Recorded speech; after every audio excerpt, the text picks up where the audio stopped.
What to do if your Alfa Brera or 159 series cars has a jammed bonnet. Now this is a problem I had. This bonnet has been jammed closed since the early new year, about 2 or 3 months now, and I needed to get in because I needed to change the oil and I couldn't put it off any longer. I was just praying that the battery would never need an overnight charge or anything like that, because I couldn't get the bonnet open. Now the weather's improved a bit, I thought, right, did a bit of googling. Nobody really seemed to have an answer, so that's why I'm making this video. So first step that I took was to remove this from the inside of the footwell. This is the bonnet latch release. Now this is quite a fragile bit of plasticky thing. I took it off and tried to pull on the cable with a pair of narrow nose mole grip pliers gripping on the cable. That didn't work, nothing worked. I wasn't able to release it with that, so I came to the conclusion that I was only going to break something if I tried too hard. I didn't overdo it. Now to get to this you need to remove a bit of trim along here. It's held on with a couple of sort of plastic trim holding nuts, which are 17mm I think across flats, and can be undone with a socket. Anyway, they are here. Those are the things, and I've got them inside the car. The latch was held on with 2 Allen screws. If you're going to take it off for any reason, including this one, make sure you do not lose those Allen screws. They can very easily drop down behind this trim, and then you'll have a world of pain trying to find them, or you'll have to buy some new ones. Okay, that didn't work, so what did? Lots of people have ideas about this, you know, push the bonnet down while someone on the inside of the car pulls the latch. I tried all that. I tried that months ago. It didn't work. And I came to the conclusion that this latch was somehow locked, totally jammed, because the bonnet had been closed too hard, and possibly, I mean, it's not, you know, overly greasy. It's not dry, it's not rusty, but it wasn't sufficiently free to release the bonnet. Now, how do you get to it? Because the only way you're going to do this really is by loosening off the latch, and that's exactly what I did. And I came to the conclusion that the only way to do it was to release the 3 nuts that hold this latch, and with a bit of luck it will either you'll have to take it off completely, which is not very easy because it's on studs and I don't think it's going to come off if it's still attached to the bonnet. But what happened was I reached in through the gap between the top of this and the bottom of the bonnet trim. There's a little kind of finisher there, and there's sufficient gap to get in there to reach the 3 nuts. The one at the bottom is the easiest, the right hand one's the second easiest, and the left hand one's probably the worst because this is in the way. Anyway, what did I do? How did I do that? Well, I went to Halfords and I bought some extra long extension bars, because the one I had, the longest one I had, was this springy thing, and that didn't work at all. It just winds up.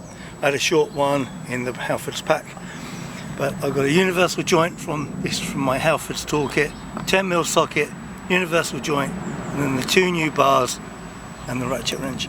Now you can see that I've added some duct tape on there to make sure that nothing comes apart, because these things have a habit of coming undone at the worst possible moment, and if you drop it down there you've got another problem, so you don't want to add to them. So a bit of insurance.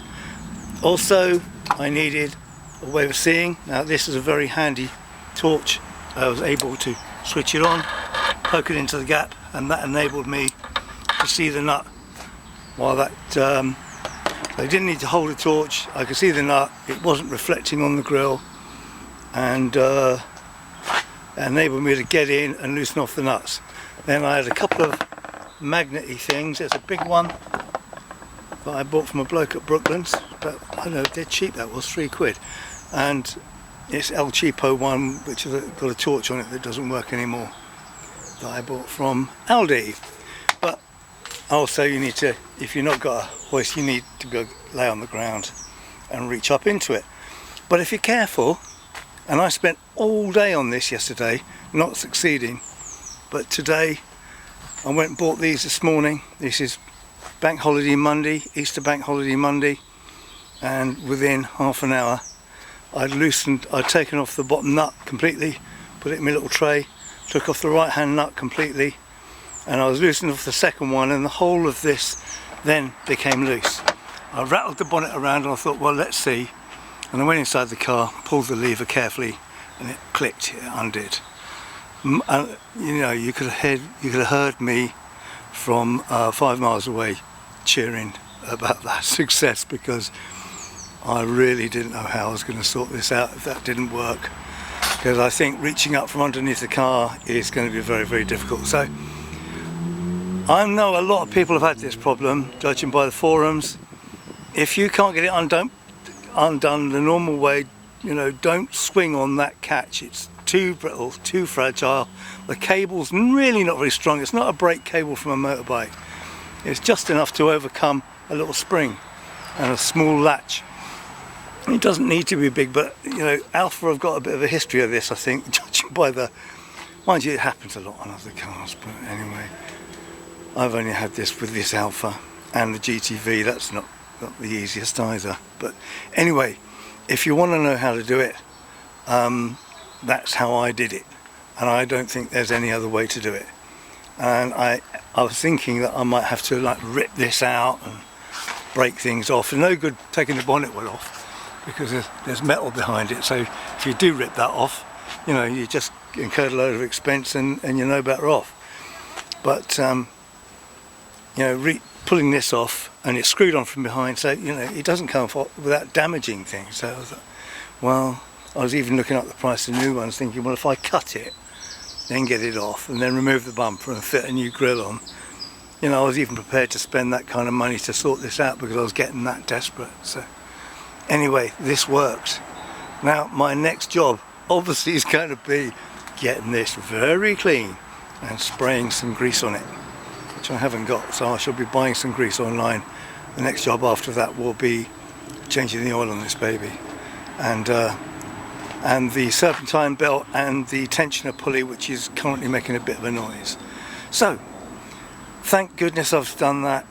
I hope this is helpful to you. I'm sure this video is going to get watched a few times, because you know, it's a difficult one to sort, and I am so pleased that I've managed to do this. Okay, all right people, thank you very much for indulging me. Thanks for watching. Cheers.